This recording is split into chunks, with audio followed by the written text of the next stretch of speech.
Welcome back. As promised, we have the management of Godrej Consumers now with us. The third quarter business update was quite encouraging. Sameer Shah, who's the head finance India and SAARC at Godrej Consumers, joins us now to tell us what things would look like. Sameer, thanks so much for joining us. Happy New Year to you and your entire team at Godrej Consumer. Just reading out from your Q3 update itself, you speak about low double-digit sales growth led by higher than mid-single-digit volume growth. I just want to understand, is this trend, across categories, something that is sustainable, or was it just the pent-up demand post the unlock that has caused this kind of a surge? And what do you think is the average run rate in terms of volume growth that Godrej Consumer can eke out in the remainder of the fiscal?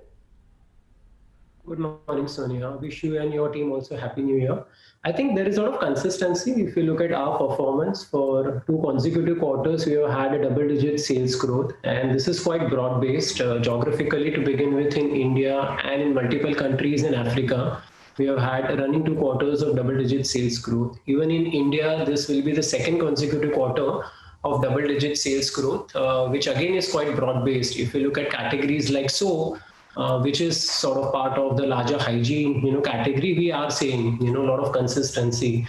So my sense is, if you look at the overall FMCG category in general, staples part of FMCG category are doing quite well since last 4-5 months, and that's very close to back to pre-COVID level. Discretionary over last 2-3 months has seen a good recovery, and my sense is a lot of categories in discretionary will continue to see that recovery even going ahead. So we remain quite optimistic of continuing our double-digit growth momentum for the near future. Okay.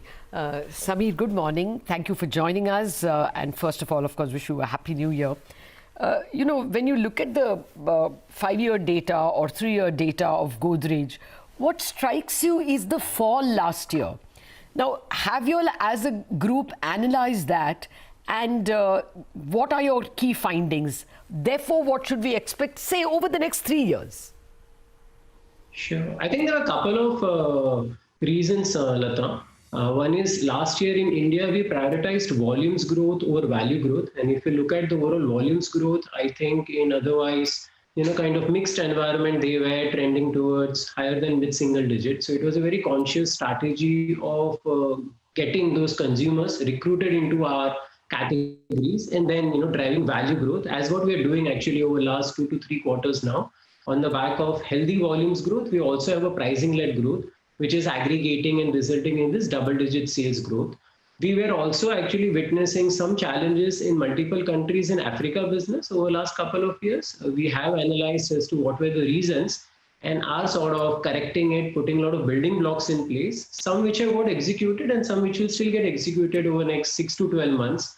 I think the ambition is the same, Lata. Over the next 3 years, we definitely want it to be a double-digit, profitable and a sustainable sales growth. And we do believe there are, kind of vectors in place. We do believe there are building blocks in place, which should result in this, growth momentum going ahead. Okay.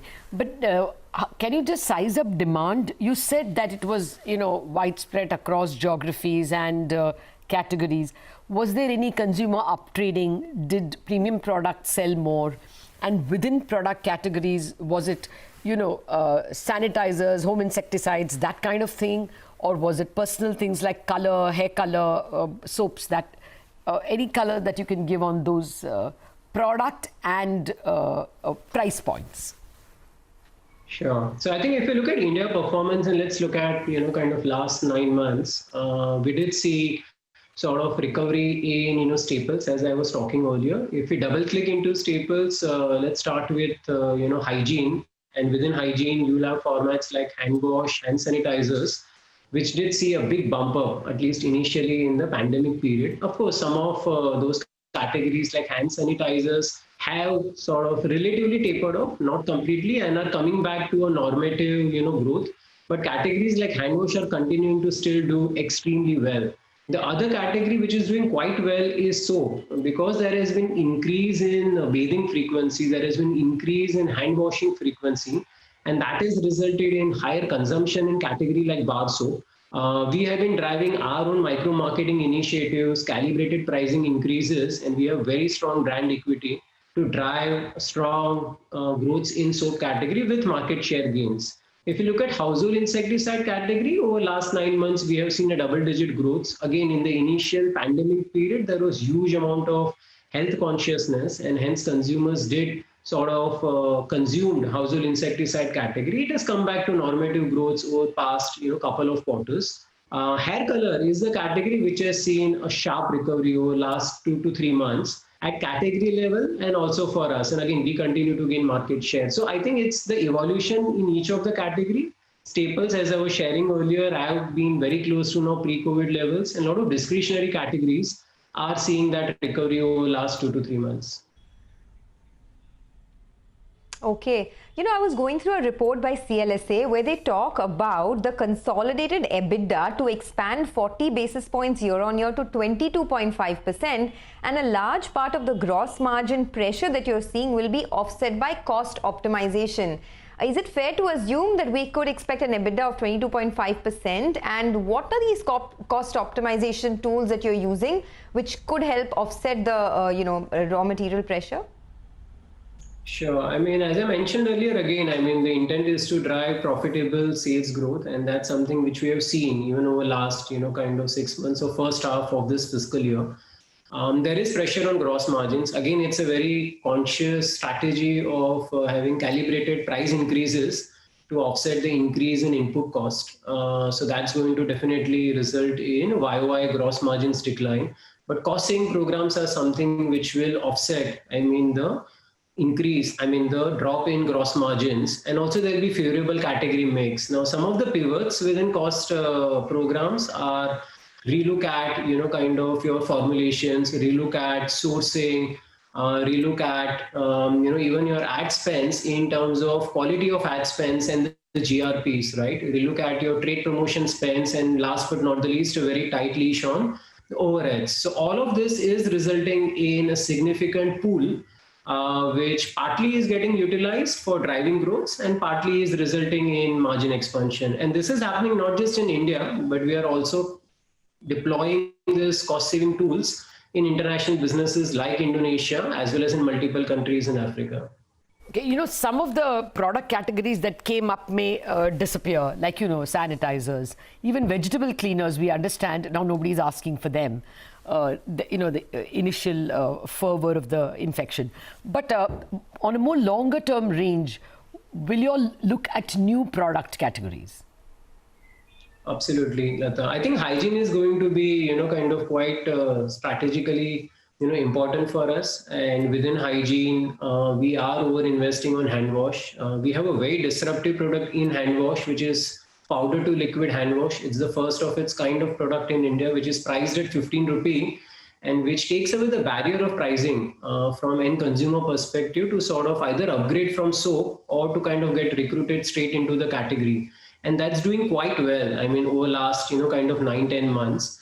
And we have also got into toilet cleaners, floor cleaners, bathroom cleaners, because there is increased, hygiene awareness and increased consumption in those categories, and we would also kind of have many more disruptive launches in those spaces over a period of time. So definitely for us, hygiene will be a big, kind of contributor over a period of time. Secondly, we are also investing in air freshener category. Of course, over last 2 to 3 quarters, air freshener has seen sort of, kind of decline, though the decline is narrowing down, and we remain optimistic that it should be back in growth zone over next few months, but else it was good 7-8% of our India business revenues, and we were the market leaders in that space. And the third category which we are also investing on is liquid detergents, because that's also a category which is under-penetrated category, premium category, and doing quite well. So, these are the sunrise categories, as we call it internally,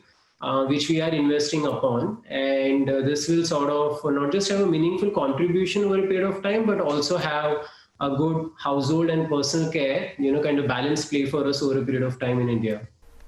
Okay, we'll leave it at that. We are out of time, but we'll have a more detailed chat when your numbers come in. Thank you very much, Sameer, for joining us, and have a great 2021. Thank you. We'll quickly run the financials of Godrej Consumer. Start with the revenue picture. That's the one we, of course, discussed in detail with Sameer, and the EBITDA and the profit. Okay, let's get back to the market then. The stock of the moment really is Bharat Forge. After those, the stunning numbers that we had, that stock is up 7%. I think the other stock to track there would be Motherson Sumi, which, where, the subsidiary PKC, which is also got a very large exposure to the Class 8 truck market. So that could also show you some follow through. Sector of the morning clearly is metals. Metals have been doing well. That's the global play. So obviously, No, another 5% in Tata Steel and 4% but in that's what happens when you get into these stocks. And you identify the cycle. Yeah. It is relentless. But Mitesh Thakkar is back with us for some fresh trades. Mitesh, morning again. So what have you made of the first hour, and what would be your stock calls now? So, Anuj, the only thing which has not happened is the Nifty not getting past 14,250, and the Bank Nifty along with that has cooled off a bit. HDFC Bank is not yet participating. I think that's the key takeaway. But that apart, I think individual stock side, a lot of stocks are doing extremely well.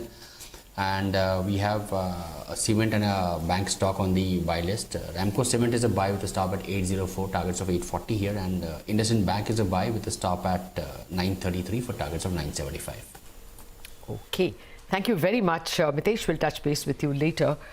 So yes, as Mitesh pointed out, maybe on the Nifty and the Nifty Bank, a little bit of a cool off from morning highs, but no stopping the mid caps. That index is rushing towards actually 22,000. The previous high was 21,840, which we crossed today. So at all-time highs and still making a lot of ground. The advanced declines is 5 full stocks in the green for 1 in the red, which means 80% of the market is higher than where it was when we left yesterday. With that backdrop, let's invite Mahesh Nandurkar of Jefferies